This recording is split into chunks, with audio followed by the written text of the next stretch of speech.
बिस्मिल्लाहिर्रहमानिर्रहीम अस्सलाम वालेकुम। तो आज हम क्लास 9 केमिस्ट्री का लेक्चर नंबर 7 पढ़ने जा रहे हैं, जिसके अंदर हम पढ़ेंगे केमिकल इक्वेशंस के बारे में कि केमिकल इक्वेशन क्या होती है, उसको किस तरीके से लिखा जाता है, उसको किस तरीके से बैलेंस किया जाता है, उसकी स्टेट और उसकी नेचर को किस तरीके से बताया जाता है। और ये सारी चीज़ें आज हम इस टॉपिक के अंदर इंशाल्लाह क्लियर करेंगे। इस टॉपिक को हम अच्छे से कवर करेंगे, तो इससे रिलेटेड आपके जितने भी क्वेश्चन होंगे इंशाल्लाह क्लियर हो जाएंगे। फिर भी अगर कोई क्वेश्चन आपका रह जाए तो आप कमेंट बॉक्स में पूछ सकते हैं, आपको अच्छे से अच्छा जवाब दिया जाएगा। और अगर इसका कोई आंसर लेंदी होगा तो इससे रिलेटेड आपके लिए अच्छी सी एक लेक्चर बना दिया जाएगा। लास्ट लेक्चर हमने पढ़ा था लेक्चर नंबर 6 के अंदर केमिकल इक्वेशन, केमिकल रिएक्शंस के बारे में कि केमिकल रिएक्शन क्या होते हैं। जिसे थंबनेल आप अपनी स्क्रीन पर देख रहे हैं, उसका मैंने नाम दिया था बैकबोन ऑफ केमिस्ट्री, क्योंकि यही एक तरीके से बुनियाद है और उस पर काफ़ी डिटेल में मैंने उस पर बात की थी। अगर आप चाहें तो देख सकते हैं, सर्च कर लें backbone of chemistry by best lectures Aman Nasir, तो आपको इंशाल्लाह अच्छे से मिल जाएगा। आज हम पढ़ते हैं केमिकल इक्वेशन के बारे में कि केमिकल इक्वेशन क्या होती है, किस तरीके से लिखा जाएगा, ये सारी चीज़ें मैं इंशाल्लाह आपको बताऊंगा। रिएक्टेंट क्या होते हैं, प्रोडक्ट क्या होते हैं, ठीक है। तो आप देखते रहिए, इंशाल्लाह आपको टॉपिक अच्छे से क्लियर हो जाएगा। कोई क्वेश्चन हो तो बिल्कुल पूछ सकते हैं, कोई टॉपिक आपने अपलोड करवाना हो तो बिल्कुल कह सकते हैं, कमेंट बॉक्स में कमेंट कर दीजिए, या फिर किसी भी सोशल ऐप पर आप कॉन्टैक्ट कर लीजिए। सारे से कॉन्टैक्ट या सारी की सारी ईमेल वगैरह सब कुछ डिस्क्रिप्शन में मौजूद है, आप कॉन्टैक्ट कर सकते हैं। लेकिन कोई अगर जेन्युइन कोई क्वेश्चन हो तो पूछिएगा, ठीक है। चलिए स्टार्ट करते हैं। बिस्मिल्लाहिर्रहमानिर्रहीम। टॉपिक का नाम मैंने आपको बताया केमिकल इक्वेशन, तो टॉपिक का नाम पहले आप अपनी कॉपी में लिख लीजिए, ठीक है। Chemical equation. यार ये इक्वेशन क्या होती है, आपने ये वर्ड तो देख लिया केमिकल इक्वेशन। केमिकल तो समझ में आता है, ठीक है, इसको फिर भी हम डिस्क्राइब कर देंगे, लेकिन इक्वेशन किसे कहते हैं। देखिए याद रखिएगा, कभी दो अलग अलग एक्सप्रेशन को, कभी दो अलग अलग वैल्यूज़ को, कभी भी दो अलग अलग मैथमेटिकल एक्सप्रेशन को, या किसी भी चीज़ को, जैसे अगर हम यहाँ पर बात करते हैं तो दो अलग अलग फॉर्मूला को, दो अलग अलग केमिकल फॉर्मूला को एक दूसरे के इक्वल किया जाए, या उन दोनों के दरमियान कोई ऐसा साइन लगाया जाए जो उन दोनों की इक्वालिटी को बता रहा हो, तो इस सूरत में हम कहेंगे कि ये क्या है, एक इक्वेशन है। जैसा आपने कभी मैथ्स के अंदर पढ़ा होगा कि यानी कि अगर मैं आपकी जो है राइट एंगल ट्राइंगल की अगर मैं आपके सामने इक्वेशन लिखता हूँ, r square is equals to x square plus का वाई स्क्वायर। यहाँ पर आप इसको थोड़ा सा देख लेते हैं ताकि आपको इक्वेशन समझ में आ जाए कि इक्वेशन क्यों कहते हैं किसी को। फिर आप क्वेश्चन भी कीजिएगा अगर अपने दोस्तों से। देखिए आपने ये देखा हुआ है कि ये आपके पास कहलाता है राइट एंगल ट्राइंगल, ठीक है, राइट एंगल ट्राइंगल। और इसमें ये जो साइड होती है ये कहलाती है हाइपोटेन्यूज, ठीक है, और ये जो साइड होती है आपके पास कहलाती है बेस, ये आपके पास कहलाती है क्या चीज़, परपेंडिकुलर, ठीक है।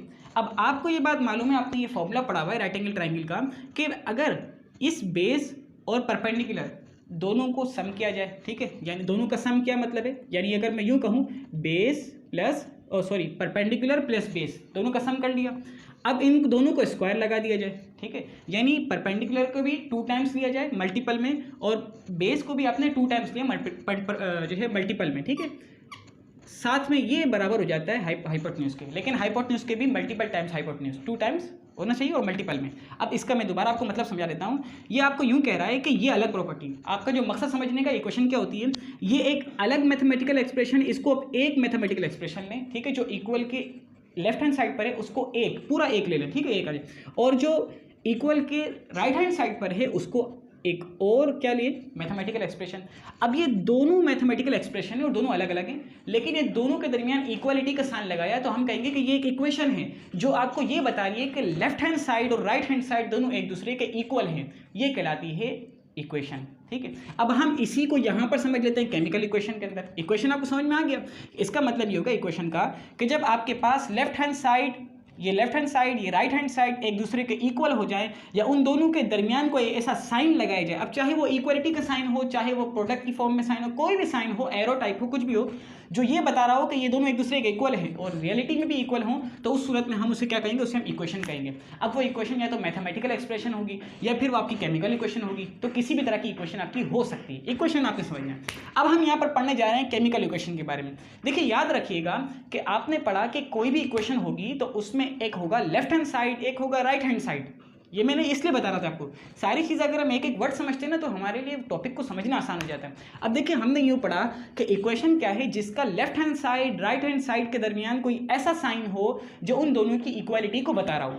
तो केमिकल इक्वेशन का मतलब क्या हो जाएगा कि केमिकल इक्वेशन का मतलब ये होगा कि लेफ्ट हैंड साइड और राइट हैंड साइड में कोई ऐसे केमिकल हो, ठीक है, कोई भी केमिकल हो, केमिकल फॉर्मूला हो या केमिकल हो, कुछ भी हो, ठीक है, उन दोनों के दरमियान कोई ना कोई ऐसी साइन हो जो उन दोनों की इक्वालिटी को बता रही हो। ये डेफिनेशन मैं अपनी तरफ से आपको बता रहा हूँ, जो कि बिल्कुल आपको इसके मुताबिक, ठीक है ना, ताकि आपको बात समझ में आ जाए। लिखें आप कुछ भी लिखें, मैं अभी आपको समझाऊंगा भी इंशाल्लाह, ठीक है। लेकिन अभी मैं ये बता रहा हूँ कि केमिकल इक्वेशन का मतलब क्या हो गया कि जिसके लेफ्ट हैंड साइड में कोई एक फॉर्मूला है, chemical formula, right hand side में कोई एक केमिकल फॉर्मूला है, उन दोनों के दरमियान कोई ऐसा साइन लगा हुआ है जो उन दोनों की इक्वालिटी को बता रहा है। ये केमिकल इक्वेशन की एक ऊपर से डेफिनेशन हो गई, ठीक है। अब सवाल ये होता है कि इनको लिखा क्यों जाता है, केमिकल इक्वेशन का काम क्या है, केमिकल इक्वेशन का फ़ायदा क्या है। तो हम यहाँ पर पढ़ते हैं, देखिए कि केमिकल इक्वेशन आपको शॉर्ट वर्ड में किसी बड़ी चीज़ को डिस्क्राइब कर देती है। इतने बड़े, मैं आपको समझाऊंगा ये बात, इतने बड़े बड़े कंपाउंड के नेम होते हैं, कंपाउंड के नाम इतने बड़े बड़े होते हैं, उसको शॉर्ट वर्ड के अंदर डिस्क्राइब कर देना, उसको शॉर्ट वर्ड के अंदर एक्सप्रेस कर देना, ये काम होता है केमिकल इक्वेशन का, ठीक है। अच्छा, अब जैसे कि मैं आपको एग्जांपल आपको दूंगा, आपको समझाऊंगा, ये जो बात है इसकी मैं मिसाल आपको बाद में दूंगा। अभी ये बात समझिए कि केमिकल इक्वेशन आपको यहाँ से क्लियर हो गई होगी। अभी मैंने डेफिनेशन बताई, ये मैं कह रहा हूँ आपसे कि किसी भी बहुत शॉर्ट वर्ड के अंदर इतनी बड़ी एक्सप्रेशन आपको दे देना, ठीक है ना, शॉर्ट वर्ड के अंदर डिस्क्राइब कर देना, ये कहलाती है केमिकल इक्वेशन की सही डेफिनेशन, ठीक है। आपने क्या कर दिया, शॉर्ट वर्ड के अंदर किसी भी चीज़ को अच्छे से एक्सप्रेस कर दिया या अच्छे से डिस्क्राइब कर दिया। इसकी मैं मिसाल, इसकी एग्जांपल मैं आपको आगे दे दूंगा, ठीक है। अच्छा, अब देखिए, आपको ये बात तो पता है कि इसके अंदर दो साइड आपके पास होंगी। एक होगी आपके पास लेफ्ट हैंड साइड, जो कि आप देख रहे हैं अगर इस एंगल से, तो आपके लिए भी ये लेफ्ट हैंड साइड है, और ये होगी आपके लिए राइट हैंड साइड। तो मैं यहाँ लिख देता हूँ कि ये है आपके पास, ये है लेफ्ट हैंड साइड और ये आपके पास है राइट हैंड साइड। ये ऐसी चीज़ें हैं भाई, ये देखिए, ये बिगनर ऑफ केमिस्ट्री जो है ना, बिगनर्स है ना केमिस्ट्री के, उनके लिए ये चीज़ बहुत फायदेमंद है कि उनके लिए आइंदा के लिए आसानी हो जाएगी, ठीक है ना। तो ये लेफ्ट हैंड साइड कहलाएगा, ये कहलाएगा राइट हैंड साइड। दोनों के दरमियान जैसे कि मैथ्स के अंदर इक्वल टू का साइन लगता है, जैसे कि ये लगा हुआ इक्वल टू का साइन, लेकिन केमिस्ट्री के अंदर कई तरह के साइन लगते हैं जो दोनों की इक्वालिटी को तो बता रहे होते हैं, और ज़रूरी है इक्वालिटी को ना, ये मैं आपको आगे जाकर समझाऊंगा, ठीक है। लेकिन यहाँ पर नॉर्मली जो आपने देखा है, और स्टार्ट के अंदर केमिस्ट्री के जो इक्वेशंस हैं या रिएक्शंस है, उसमें ये वाला साइन लगता है जिसको हम कहते हैं एरो। क्या कहते हैं इसको, हम एरो कहते हैं। ये आपके पास है लेफ्ट हैंड साइड, ये आपके पास है राइट हैंड साइड, ठीक है। याद रखिएगा, जो भी लेफ्ट हैंड साइड होती है उसको हम हमेशा क्या कहते हैं, उसको हम कहते हैं रिएक्टेंट। क्या कहते हैं उसको हम, ये मैं बात बता चुका हूँ, आपको पता भी होगी यकीनन अगर आपने कभी इसके बारे में पढ़ा हुआ है, ठीक है। तो इसको कहा जाता है लेफ्ट हैंड साइड, क्या कहा जाता है, हमेशा रिएक्टेंट पार्ट कहा जाता है। क्या कहा जाता है, रिएक्टेंट, ठीक है। और ये वाली जो राइट हैंड साइड वाली, तो इसको हम कहते हैं प्रोडक्ट कहते हैं। क्या कहते हैं, प्रोडक्ट कहते हैं, या फिर यील्ड भी कहते हैं। आप आगे जाकर यील्ड वर्ड पढ़ेंगे तो परेशान नहीं होएगा, प्रोडक्ट और यील्ड एक ही बात है, ठीक है। या परसेंटेज यील्ड कुछ भी हो जाए, एक ही बात है। प्रोडक्ट आ गया, या फिर उसका नाम यील्ड भी आप रख सकते हैं, एक ही बात है, ठीक है। मैंने स्लैश लगा दिया। अच्छा, ये आपके पास हमेशा लेफ्ट हैंड साइड में रिएक्टेंट होगा और राइट हैंड साइड में क्या होगा, आपके पास प्रोडक्ट होगा। जबकि मैथ्स के अंदर क्या कहता है, नॉर्मली लेफ्ट हैंड साइड और राइट हैंड साइड को इनके पास नया नाम नहीं है, जबकि केमिस्ट्री में नया नाम आ गया भाई, रिएक्टेंट है और प्रोडक्ट है, ठीक है। और ये बीच वाला जो है, ये आपको पता है, ये मैंने बता दिया कि ये कहलाता है एरो कहलाता है। अच्छा, ये केमिकल इक्वेशन को एक तरीके से जनरली शो करने का एक तरीका है, इसी तरीके से लिखा जाएगा। कभी भी प्रोडक्ट को यहाँ पर और रिएक्टेंट को यहाँ पर नहीं लिखा जाएगा। साफ सी बात है ना, यहाँ पर आपने कुछ भी किया तो आपके पास ये चीज़ परफॉर्म हुई। ऐसा तो नहीं हो सकता ना कि कभी भी आपने कोई चीज़ परफॉर्म की होगी, परफॉर्म की हुई चीज़ को पहले लिख दें, ठीक है, करा किस तरीके से उसको बाद में लिखा, ऐसा तो होता नहीं है, ठीक है। यानी मैं यूं कहूं कि यहाँ पर मैं अगर, चलो नहीं लिखता वरना आपको कहीं भूल ही ना जाए, ठीक है ना। तो ये आपके पास लेफ्ट हैंड साइड में रिएक्टेंट आ गया, राइट हैंड साइड में आपके पास प्रोडक्ट यानी यील्ड आ गई, आपके पास जो चीज़ आपने प्रोडक्ट ये प्रोड्यूस हुई आपको, ठीक है, आसान सी बात हो गई। अच्छा, केमिकल इक्वेशन को भी समझ में आ गया, केमिकल इक्वेशन की मैंने बताया कि क्यों करते हैं, तो ये भी आपको बात समझ में आ गई। अच्छा, अब मैंने जो क्यों करते हैं उसकी मैंने कहा कि एग्जाम्पल मैं आपको दूंगा, तो उसकी मैं एग्जाम्पल आपको दे रहा हूँ यहाँ पर, ठीक है। आपने यूँ पढ़ लिया कि केमिकल इक्वेशन कहा जाता है या करते क्यों है, इसकी वजह यह है कि ये आपको शॉर्ट वर्ड के अंदर किसी भी चीज़ को अच्छे से डिस्क्राइब कर देता है, या केमिकल जो फॉर्मूलाज होते हैं उनको अच्छे से डिस्क्राइब कर देता है, उनको अच्छे से एक्सप्रेस कर देता है। इस वजह से हम केमिकल इक्वेशन यूज करते हैं। जैसे कि अगर मैं एक बात करता हूँ कि आपने क्या किया, 2 मॉलिक्यूल्स ऑफ, बिल्कुल नॉर्मल एग्जाम्पल दे रहा हूँ, आगे जाकर इंशाल्लाह थोड़ी सी हार्ड भी दूंगा। 2 मॉलिक्यूल्स ऑफ, ठीक, हाइड्रोजन, ये वर्डिंग आप लिख रहे हैं, 2 मॉलिक्यूल्स ऑफ हाइड्रोजन, ठीक है, react with 1 mole of, 1 molecule लिखते हैं, 1 मॉलिक्यूल एक ही बात है। अच्छा, 1 molecule of oxygen to produce 2 molecules of water. आपने, मैंने क्या लिखा है, मैंने लिखा है कि हाइड्रोजन के 2 मॉलिक्यूल को लें, इतनी बड़ी वर्डिंग में बता रहा हूँ आपको कि क्यों हमने क्या, इसके एग्जाम्पल देने के लिए कि आपने हाइड्रोजन के 2 मॉलिक्यूल लिए और उसको आपने रिएक्ट करवा दिया ऑक्सीजन के 1 मॉलिक्यूल के साथ, ठीक है, तो आपके पास ये चीज़ क्या मिल गई, वाटर आपके पास मिल गए। कितने, वाटर के भी 2 मॉलिक्यूल आपको मिल गए। अब ये एक चीज़ कितने बड़े वर्ड में लिखी हुई है, इसको आप एक शॉर्ट वर्ड के अंदर डिस्क्राइब कर देंगे, ठीक है, शॉर्ट फॉर्मूला के अंदर शॉर्ट सिंबल के जरिए से आप इसको डिस्क्राइब कर देंगे और वो इससे अच्छे से समझ में आ जाएगा। अभी तो आप देखेंगे आपको अच्छे से समझ में भी नहीं आ रहा होगा सही तरीके से, ये मुझे बताना पड़ेगा कि ये जो है हाइड्रोजन जो आपके लिए एक मेन चीज़ है, और हाइड्रोजन आपने कितने लिए, ये आपने 2 हाइड्रोजन लिए हुए हैं, फिर आपको ये बताना पड़ेगा कि यहाँ पर एक आपको ऑक्सीजन लेना पड़ेगा।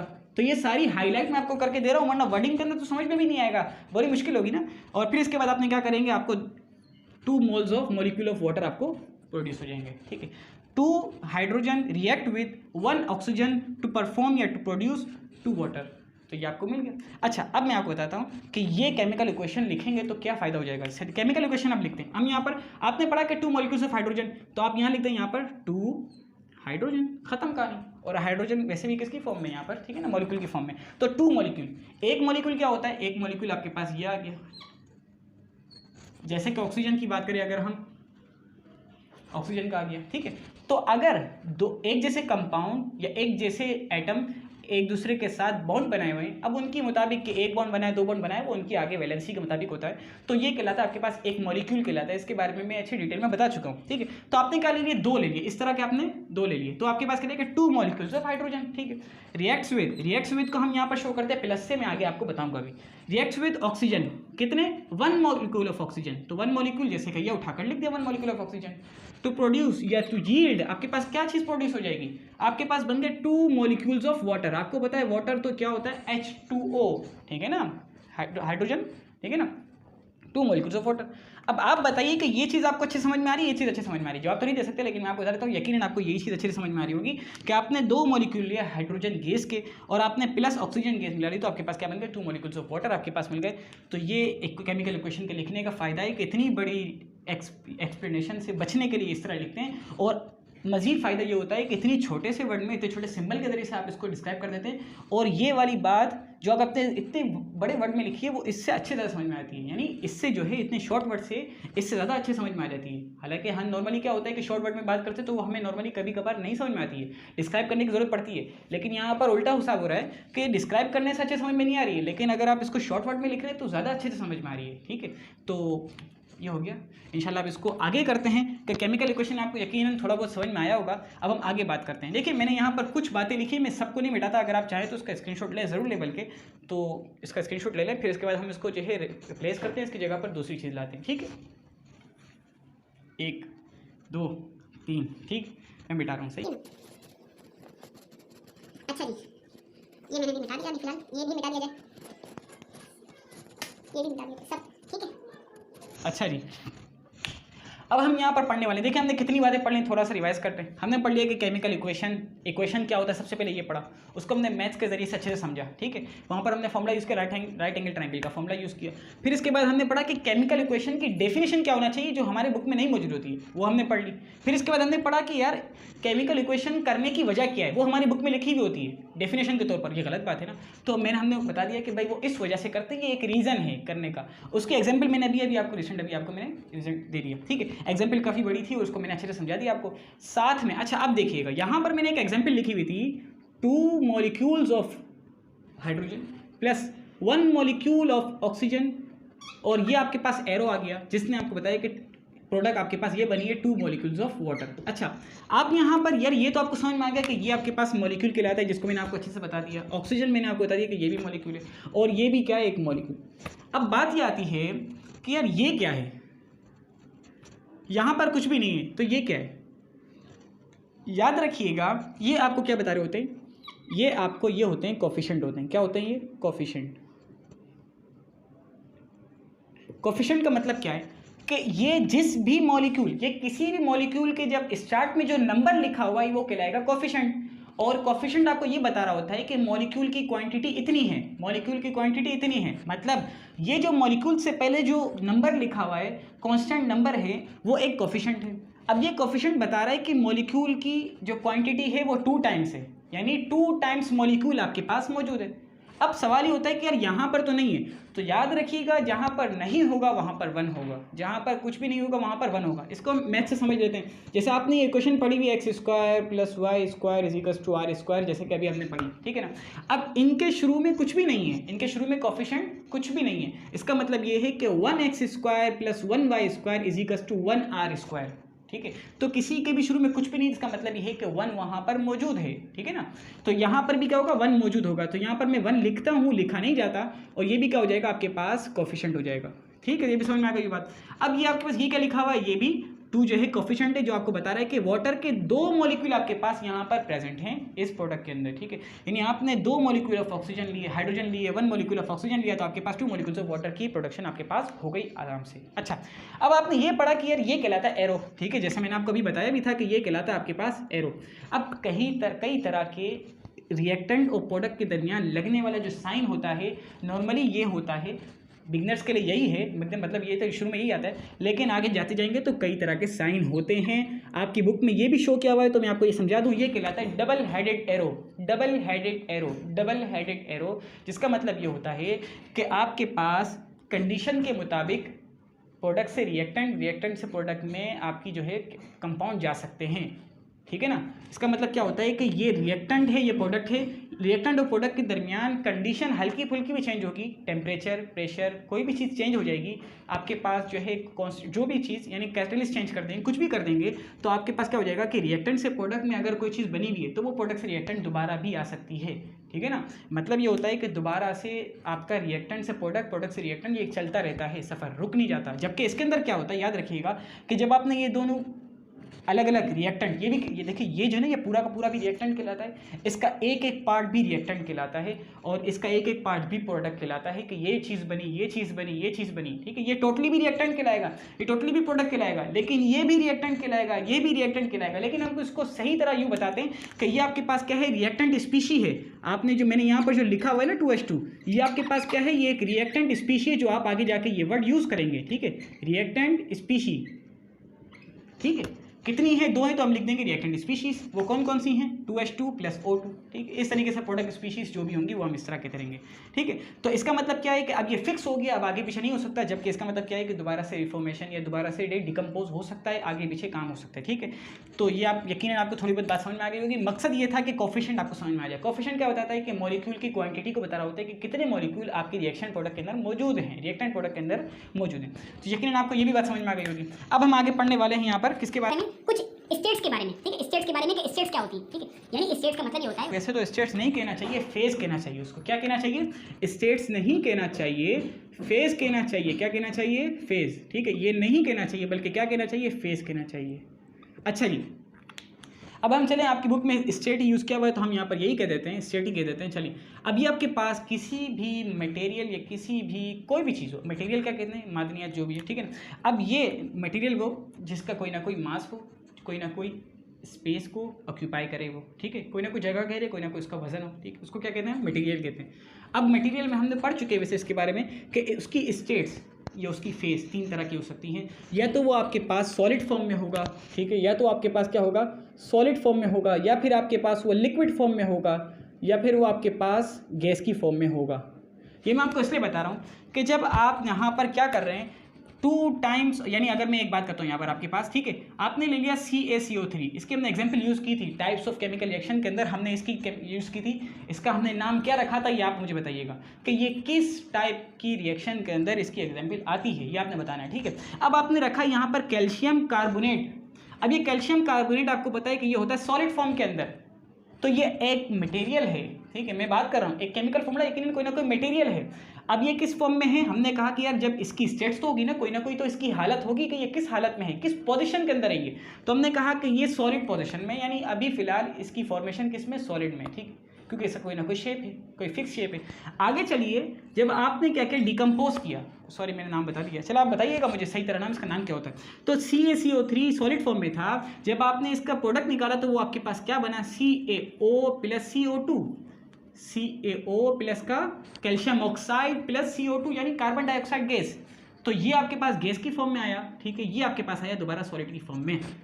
तो ये कहलाती हैं कि आपने जो कंपाउंड जो चाहे रिएक्टेंट के अंदर यूज़ किए, चाहे प्रोडक्ट के अंदर आपके पास कोई चीज़ बनी है, तो उसकी पोजीशन या उसकी स्टेट क्या है, उसकी फेस क्या है, वो अभी किस फॉर्मेशन के अंदर है, सॉलिड की फॉर्मेशन में है, सॉलिड की हालत में है, या फिर वो गैस की हालत में, या फिर लिक्विड की हालत में, किस हालत में ये आप बताइए। जैसे कि मैं एग्जाम्पल आपके साथ आगे जाकर यूज़ करूँगा, लेकिन अभी फिलहाल आप थोड़ा सा ये समझ लीजिए कि अगर आपने, ठीक है, एक चीज़ मैं आपको बताता हूँ कि आपने क्या किया, NaCl सोडियम क्लोराइड यूज़ भी करते हैं बहुत ज़्यादा इसको। सोडियम क्लोराइड आपके पास किस फॉर्म में यहाँ पर मौजूद था, सॉलिड की फॉर्म में मौजूद था, ठीक है ना, होता है सॉलिड की फॉर्म में। आपने क्या किया, यहाँ पर आपने जनाब लगा दिया H2O गैस, H2O गैस आपने लगा दी, तो आपके पास क्या बन गया, NaCl आपके पास बन गया जनाब किस फॉर्म में, एक्वस की फॉर्म में।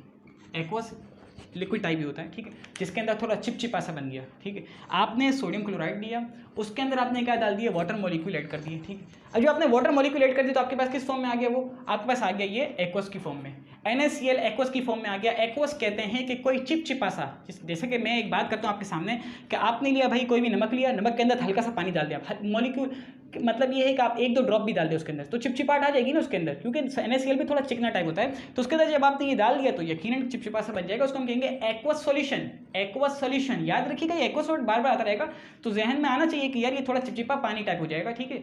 तो ये आसान सी बात है NaCl के बारे में। अच्छा, यहाँ पर अब हम पढ़ने वाले हैं थोड़ा आगे की तरफ। ये आपको यकीनन ये बात समझ में आ गई होगी कि हमने यहाँ पर किस चीज़ को बताया। यहाँ पर हमने बताया कि आप जो कंपाउंड यूज़ करेंगे तो उसकी पोजीशन क्या होगी, उसकी स्टेट क्या होगी और उसकी फेस क्या होगी, ठीक है। उसकी फेस क्या होगी कि वो किस हालत में है, उसकी पोजीशन क्या होगी, सॉलिड फॉर्म में है, लिक्विड फॉर्म में है, गैस के फॉर्म में, क्या किस फॉर्म में, बताओ तो सही, ठीक है। तो यहाँ पर मैं भी आपको एक और एग्जाम्पल दूंगा आगे जाकर, लेकिन अभी फिलहाल अब जो आगे आप समझने वाले हैं बहुत इंपॉर्टेंट चीज़ समझने वाले हैं। अब मैं इस हेडिंग को ख़त्म कर रहा हूँ क्योंकि ये ख़त्म हो चुका। अब आपके पास आ चुका है क्या चीज़,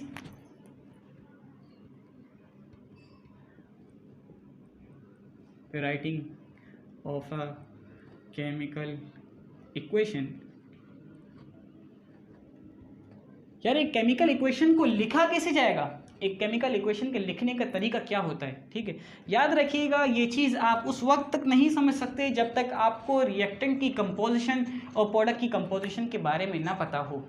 आपको ये नहीं पता कि यार Na और Cl मिलकर एक कंपाउंड बनता है। आपको जब Na और Cl की कंपोजिशन नहीं पता है तो फिर आप उसको रिएक्ट नहीं करवा सकते किसी भी कंपाउंड के साथ। जैसे कि अगर मैं आपसे यूँ कहता हूँ कि यार एक एग्जांपल दे रहा हूँ, ये बुक में नहीं है, मैं ऐसे ही आपको एग्जांपल दे रहा हूँ कि अगर आप यही नहीं पता कि यार Na और Cl मिलकर H2O के साथ रिएक्ट कर सकते हैं, यानी अगर मैं यूँ कर दूँ, मैं एक बात आपको समझा रहा हूँ, NaH मैंने मिला दिया यहाँ पर और फिर आपके सामने क्या कर दिया, OCl और H। कंपाउंड तो हैं ये अलग अलग, लेकिन आपने काम ये वाला करना है। आपके सामने रखा हुआ है सोडियम अलग, क्लोरीन अलग या क्लोराइड आयन अलग, सोडियम अलग, क्लोराइड आयन अलग, वाटर मॉलिक्यूल के अंदर हाइड्रोजन गैस अलग, ऑक्सीजन गैस अलग। तो फिर आपको जब यही नहीं पता है कि यार NaCl के साथ मिलेगा या NaOH के साथ मिलेगा या Na आपके पास जो है H के साथ मिलेगा और Cl OH के साथ मिलेगा या किसके साथ मिलेगा, जब पता ही नहीं है आपको ये बात, तो फिर आप ये रिएक्ट नहीं कर सकते या आप रिएक्शन नहीं कर सकते। तो इसको कहा जाता है कि आपको कंपोजिशन के बारे में पता होना चाहिए। लेकिन परेशान नहीं हो, आपको अभी फिलहाल कोई मुश्किल चीज़ें नहीं आएंगी, आगे जाकर थोड़ा सा होगा तो वो आप अच्छे से जब समझ लेंगे आपको पता होगा। आप ऑक्सीडेशन नंबर को जब आप देखेंगे तो आपको समझ में आ जाएंगी बातें। तो आप याद रखिएगा एक इंपॉर्टेंट पॉइंट जब मैं आपको यहाँ पर बताने जा रहा हूँ कि आपको कंपोजिशन पता होनी चाहिए। क्या पता होनी चाहिए, composition of reactant and product. Reactant और प्रोडक्ट के अंदर जो भी आप कंपाउंड यूज़ करते आ रहे हैं उसकी आपको क्या पता होनी चाहिए, कंपोजिशन पता होनी चाहिए कि यार ये जो अलग अलग इसके अंदर एलिमेंट यूज़ हुए हुए हैं, इसके अंदर अलग अलग कंपाउंड यूज़ हुए हुए हैं, तो इसको हमने कैसे कंपोज करके एक फॉर्मूला बना देना है, केमिकल फॉर्मूला बना देना है या केमिकल कंपाउंड बना देना है, आपको ये नहीं पता लग सकता। तो लिहाजा ये आपके लिए पता होना ज़रूरी है। ये आगे जाकर परेशान नहीं हो, एक writing of a chemical equation है तो फिर हमें थोड़ा सा बात तो रखनी है ना अपने सामने, भले ये अभी आपके काम की चीज़ नहीं है लेकिन ये अपने सामने रखनी है। Composition of reactant and product आपको पता होना चाहिए। अच्छा, नेक्स्ट हम यहाँ पर ये पढ़ते हैं कि यार एक आपने लॉ पढ़ा था, law of conservation of mass. क्या पढ़ा था आपने, एक law of conservation of mass. इसको मैं मिटा देता हूँ, ठीक है ना, ये अभी काम का नहीं है फिलहाल। ठीक, तो आपके पास आ गया एक आपने लॉ पढ़ा था, law of conservation of mass. इसको मैंने अच्छे से डिस्क्राइब कर चुका हूँ, शायद लेक्चर नंबर 3 या 4 के अंदर है, आप देख लीजिएगा। Law of conservation of mass बहुत आसान है, अभी आपको मैं शॉर्ट वर्ड में बता देता हूँ। इसके अंदर होता क्या है कि आप याद रखिएगा, इनका कहना यह है कि रिएक्टेंट के अंदर मौजूद एटम कभी भी या इनकी आसान सी सिंपल सी बात देख लें, इसको प्रूफ तो इसी तरह किया जाता है जो मैं बता रहा हूँ। आसान सी इनके कहने की बात ये है कि कभी भी एटम ना तो डिस्ट्रॉय होता है ना क्रिएट होता है, यानी एटम कभी भी ना तो ख़राब होता है ना तो ख़त्म होता है ना बढ़ता है, ठीक है। एटम ना तो आपके पास क्रिएट होता है, मैं लिख देता हूँ, atom can nether be created, atom can nether be created nor destroyed, यहाँ पर मैं डिस्ट्रॉयड भी लिख देता हूँ, डिस्ट्रॉयड।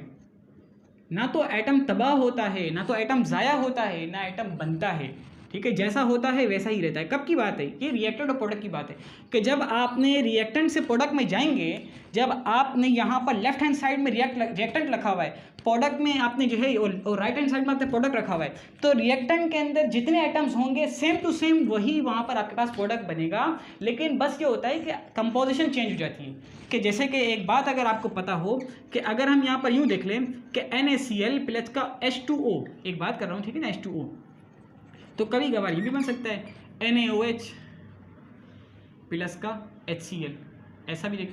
अब आपने क्या किया, आपको पता है कि यहाँ पर सोडियम Na एक ही था, यहाँ पर भी सोडियम एक ही है, यहाँ पर भी H2O को, चले मैं इस तरह समझा दूँ आपको समझाने के लिए, HOH आपको पता है ये होता है। यहाँ पर भी कितना, 2 हाइड्रोजन थे, कितने हाइड्रोजन थे आपको पता है, यहाँ पर 2 हाइड्रोजन थे, ये रहा 1 2 हाइड्रोजन आ गए, ऑक्सीजन एक ही था। तो इसको अभी फिलहाल आप भूल जाएंगे, देखें आप, ठीक है, इसको भूल जाएं अभी फिलहाल। आपने ये देखा कि सोडियम एक था, सोडियम एक ही है, OH एक था, OH एक ही है, H एक था, H एक ही है, OH और H अलग अलग कर दिया, ये नहीं समझेगा 2 H थे, H एक था एक ही है, Cl एक था एक ही है। तो सिर्फ क्या हो जाता है कि आपने कंपोजिशन चेंज कर दिए, कंपाउंड की कंपोजिशन चेंज कर दिए, लेकिन आपने एटम जितने थे इतने ही रखे हुए, ये कहलाते हैं atom. Sodium atom, OH atom, OH, तो ये आपने जितने एटम्स थे वो वही के वही रहे। तो इसका मतलब ये है कि law of conservation of mass आपको बता रहा है वो बात बिल्कुल सही है, ये मैं प्रूफ करके आपको बता चुका था। तो इसका मतलब क्या है कि आपके पास कोई भी चीज़ ना कोई एटम ना तो क्रिएट होगा ना डिस्ट्रॉय होगा, ये बात कन्फर्म है।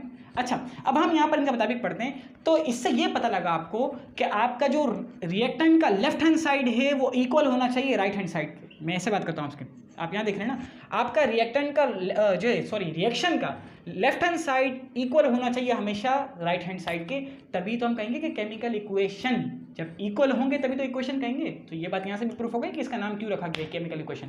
अच्छा जी, तो हम यहाँ पर एक एग्जाम्पल इसकी पढ़ते हैं, तो आपने पढ़ लिया यार, ये तो उसको हटा दें। आप यहाँ पर ये देखिएगा इसकी एग्जाम्पल क्या हो जाती है। जैसे कि आपने यहाँ पढ़ लिया जिंक सॉलिड की फॉर्म में, यहाँ से आपको स्टेट भी थोड़ी बहुत याद हो जाएगी। जिंक आपने लिया सॉलिड की फॉर्म में, ठीक है, जिंक एक ट्रांजिशन मेटल है जो आपके पीरियडिक टेबल में आ जाता है। अच्छा, फिर आपने लिया इसके साथ H2SO4 को लिया, H2SO4 सल्फ्यूरिक एसिड जो कि एक्वस की फॉर्म में है, चिपचिपा सा है, पानी वाला है, ठीक है। अब जिंक और हाइड्रोजन सल्फेट या सल्फ्यूरिक एसिड को जब आप रिएक्ट करवाएंगे आपस में, तो ये क्या, ये दोनों रिएक्टेंट हैं। या एक बात थोड़ी सी आपको मैं अहम बता दूं जो शायद आपके काम आ जाए, कि ये जो है ना, ये तो रिएक्टेंट स्पीशी कहलाती है, ये भी रिएक्टेंट स्पीशी कहलाती है। ये जो प्लस साइन होता है ना, इसका मतलब होता है विद रिएक्ट्स। इसका मतलब क्या होता है, जिंक अभी सॉलिड की फॉर्म में जिंक, एक मिनट इसको थोड़ा आगे पीछे कर दें, एक मिनट ना, जिंक रिएक्ट्स विद प्लस का मतलब क्या होता है कि zinc reacts with sulphuric acid, ठीक है, ये बात समझ में आ गई। अच्छा, तो यहाँ पर आपके पास क्या बन जाएगा, जिंक सल्फेट बन जाएगा। ये क्या कहलाती है, ये आपने कंपाउंड की कंपोजिशन चेंज की है, zinc sulphate plus hydrogen gas की फॉर्म में आ गया। अभी जो जिंक सल्फेट आपके पास, जिंक आपने सॉलिड की फॉर्म में लिया, हाइड्रोजन सल्फेट यानी सल्फ्यूरिक एसिड को, इन दोनों को आपने रिएक्ट करवाया, तो हमने क्या कहा, विद सल्फ्यूरिक एसिड, तो प्रोडक्ट आपके पास क्या मिल गई, जिंक सल्फेट, फिर आपके पास क्या मिल गया, प्लस हाइड्रोजन गैस। अब ये जो प्लस है, इसका मतलब होता है, इस प्लस का मतलब होता है कि एंड आपके पास 2 चीज़ें बनी। मेरे आपसे अगर पूछा जाए कि यार क्या क्या चीज़ आपने बनी है, किस किस चीज़ की फॉर्मेशन हुई है, क्या क्या प्रोडक्ट आपकी हुई है, क्या आपको मिली है, तो आप कहेंगे मुझे जो है ये चीज़ भी मिली और ये चीज़ भी मिली और ये भी मिली। तो इस तरीके से इसके अंदर क्या कहता है कि जिंक सल्फेट प्लस का मतलब है कि एंड, यहाँ पर प्लस, दोनों साइड प्लस है लेकिन दोनों का अलग अलग मतलब है कि इसने आपस में रिएक्ट किया तो रिएक्ट्स विद, इस तरीके से यहाँ पर जिंक सल्फेट और ये मिला, तो हम कहेंगे zinc sulphate and hydrogen gas मुझे मिली है, ठीक है, प्रोड्यूस हुई है, ठीक है, खत्म कहानी। तो यहाँ तक मैंने आपको क्या क्या बता दिया कि केमिकल इक्वेशन क्या है, सारी बता दिया, अब लिहाज करने की मेरे ख्याल ज़रूरत नहीं है। लेकिन ये जो अहम बात थी कि आपने writing of a chemical equation के अंदर कि कभी भी आपको ये पता होना चाहिए कि यार कंपोजिशन किस तरह होगी, और कंपोजिशन को मैंने अच्छे से आपको बता दिया।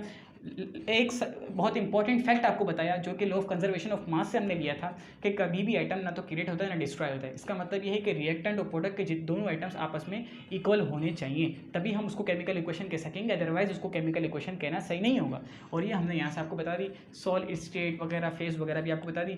यहाँ तक आपने देखा, समझ में आया अगर, तो आपका बहुत बहुत शुक्रिया, देखने के लिए बहुत बहुत शुक्रिया, जज़ाकल्लाह। कोई क्वेश्चन हो तो बहुत पूछिएगा, ठीक है, बहुत नहीं मतलब पूछिएगा। अल्लाह हाफ़िज़, अस्सलाम वालेकुम।